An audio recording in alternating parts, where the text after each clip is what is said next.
असा एकही व्यक्ती नसेल जो गोव्याला जायचं प्लॅन करत नसेल. गोवा अनेक लोकांचे आवडते पर्यटन स्थळपैकी एक आहे.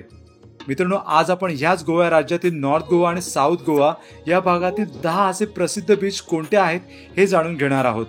एक नंबरचा जो बीच आहे तो मित्रांनो सर्वांचा आणि माझा सुद्धा आवडता बीच आहे. या व्हिडिओच्या शेवटी तुम्हाला तो कोणता बीच आहे हे जाणून घेऊ. ह्या 10 बीच पैकी प्रत्येक बीचवर जर तुम्ही गेला तर साधारणतः किती खर्च येतो हे या व्हिडिओच्या शेवटीला तुम्हाला मी सांगणार आहे. तर व्हिडिओ शेवटपर्यंत नक्की बघा. 10 नंबरचा जो बीच आहे तो कॅन्डोलिम बीच आहे. कॅन्डोलिम बीच हा नॉर्थ गोवा भागात आहे. हा ॲडव्हेंचर ॲक्टिव्हिटीसाठी एक उत्तम असा समुद्र किनारा आहे.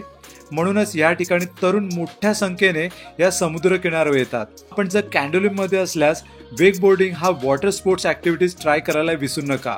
येथील हा प्रसिद्ध गेम आहे. 9 नंबरचा जो बीच आहे तो मोर्जिम बीच आहे. हा नॉर्थ भागामध्ये येतो.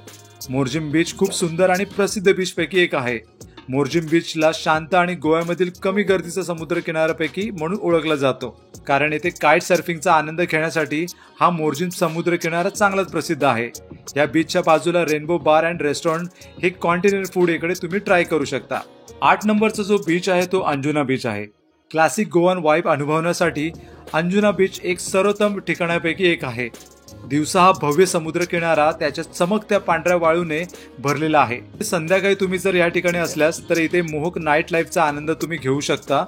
अंजुना बीच हे रात्री गोव्याला भेट देण्यासाठी एक प्रमुख ठिकाणापैकी एक आहे. तर बुधवारी येथे बाजार असतो. ज्या समुद्र किनाऱ्यावरच आपल्याला चापोरा हा किल्ला तसेच इसवी सन 1920 मध्ये बांधलेला अल्बुकर्क हवेली सुद्धा इकडे तुम्हाला पाहायला मिळेल. 7 नंबरचा जो बीच आहे तो कलंगुट बीच आहे. कॅन्डोलिम बीच ते बागा बीच पर्यंत पसरलेल्या ह्या कलंगुट बीचला गोव्यातील समुद्र किनाऱ्याची राणी म्हणून प्रतिष्ठा प्राप्त झाली आहे. हा निसर्गरम्य पांढरा वाळू असणारा समुद्र किनारा गोव्यातील ज्यामध्ये तुम्हाला speed ride boat, banana ride, parasailing, water surfing आणि बरेच अशा ऍक्टिव्हिटीज तुम्हाला ह्या ठिकाणी पाहायला मिळतील.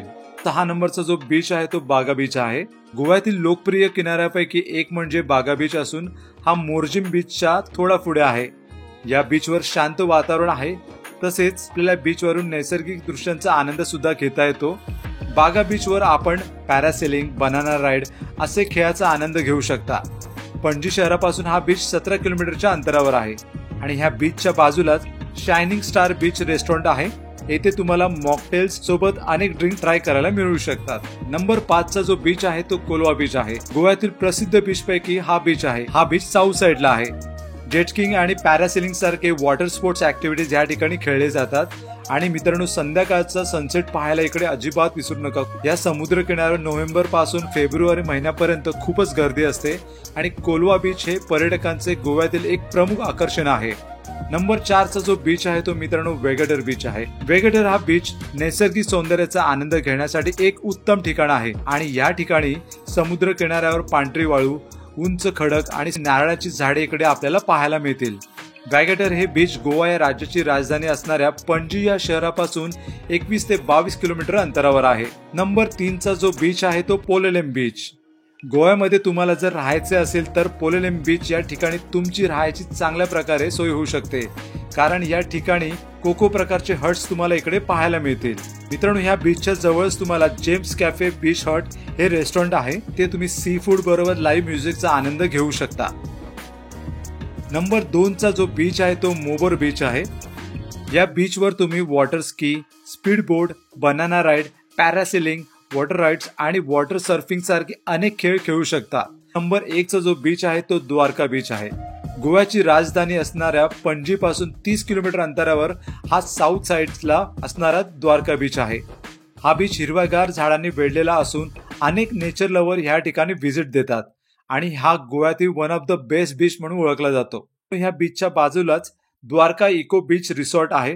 इथे जाऊन तुम्ही छान भोजनाचा आनंद घेऊ शकता. मित्रांनो, तुम्हाला ह्या व्हिडिओच्या सुरुवातीलाच सांगितल्याप्रमाणे येथील जर बीचला तुम्हाला जायचं असेल तर साधारणतः 1000 ते 2000 पर्यंत तुम्हाला खर्च येऊ शकतो. तर मित्रांनो, हे होते आजचे 10 असे प्रमुख बीच जे तुम्हाला मी दाखवण्याचा प्रयत्न केला आहे.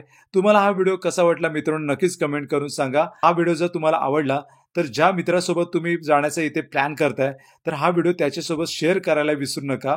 धन्यवाद.